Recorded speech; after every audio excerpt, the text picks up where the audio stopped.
बेटी। आज तक सुना था सबके मुंह से बहुत अजीज होती हैं बेटियां, पर उस मर्म भाव को जाना, समझा और महसूस तब किया जब जन्मा और गोद में लिया अपनी बेटी को। खोजा अपना अक्स उसमें, टटोला खुद को तो पाया यही तो चाहा था रब से मैंने।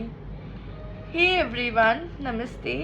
I am Shilpa Shukla with a new video after a very long time titled Beti. Disclaimer: I am not a pro in writing, neither I have immense knowledge of Hindi literature. I just love to jot down whatever comes in my mind and sometimes whatever comes in my heart. In this article of mine, I would be sharing a piece of my heart for which I am very grateful to God. बेटी, मेरी बेटी।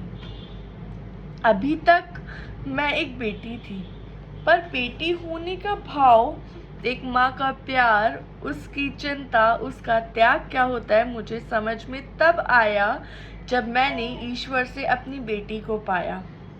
उसके छोटे छोटे हाथ, उसकी छोटी छोटी उंगलियां, मोहक सा चेहरा और उस चेहरे पर यकायक आने वाली मुस्कान। आजकल का ट्रेंड चल रहा है बच्चों का हर महीने बर्थडे मनाने का, या एक नया तरीका है हम लोगों की पीढ़ी का छोटी छोटी खुशियों को अपनी झोली में भर लेने का।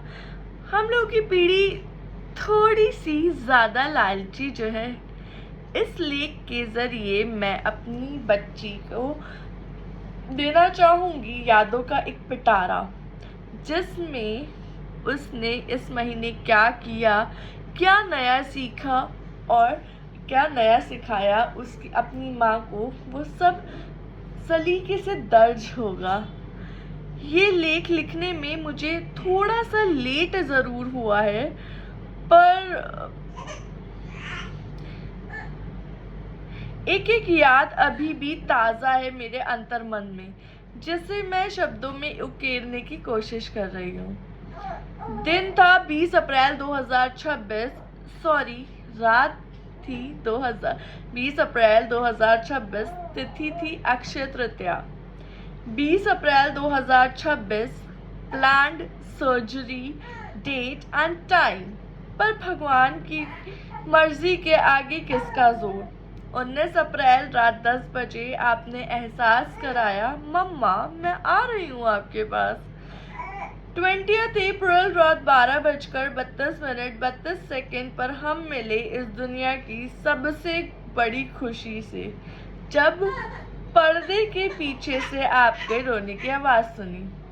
और जब हमने पूछा क्या वो मेरी बेटी है, डॉक्टर ने कहा हाँ। उस पल खुशी इतनी थी कि बस आंसू रुकने का नाम नहीं ले रहे थे।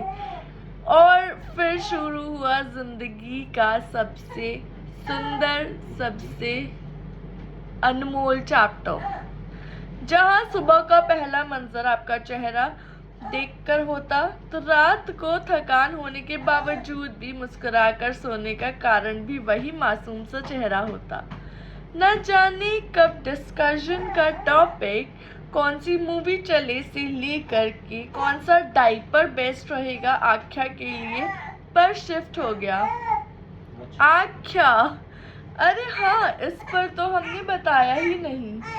बिट्टू, बेटू, बिटिया करते करते 6 दिन निकल गए थे, पर आपके लिए एक नाम नहीं डिसाइड हो पा रहा था।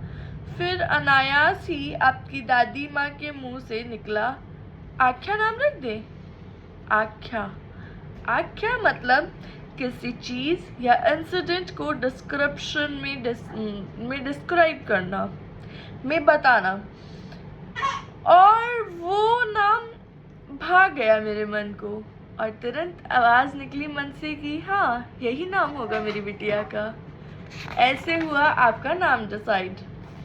धीरे धीरे आपने आई कांटेक्ट स्टार्ट किया, फिर कसकर उंगली पकड़ना, फिर मुस्कुराना, रो कर बताना कि मुझे भूख लगी है मम्मा, और 2 पल के लिए भी नज़रों से ओझल होने पर ढूंढना।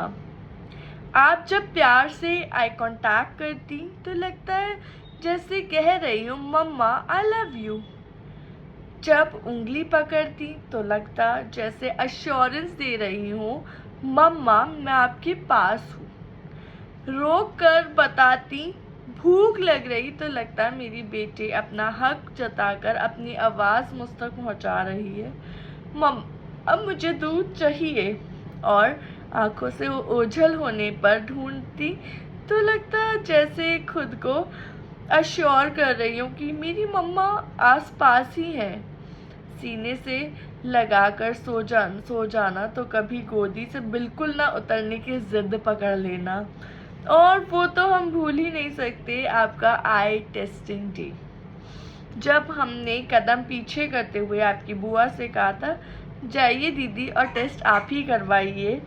आपको उस दिन दर्द में चीखते देख एहसास हुआ कि माँ क्यों रोती है अपने बच्चे के साथ। उसके बाद तो वैक्सीनेशन डे हो या घूमी घूमी, आपके साथ में हंसना, आपके साथ रोना आदतों में ही शामिल हो गया। जब सब कहते हैं कि ये तो तुम्हारी तरह लगती है तब मन हर्षित हो जाता है, पर अगले ही पल लगता है कि आपको भगवान जी से मांगा तो आपके पापा ने था ना, इसलिए चेहरे से भले हम पर चली जाना पर व्यवहार आचरण अपने पापा का ही अपनाना, सबको खुली बाहों से अपनाना और अपना दिल हमेशा बड़ा रखना। इसी के साथ आज इस लेखनी का मैं अंत करती हूँ। अगर थर्सडे को प्रस्तुत होंगी आप सबके समक्ष नए टॉपिक के साथ। तब तक के लिए आप सभी को मेरा धन्यवाद मेरे साथ जुड़े रहने के लिए। नमस्ते।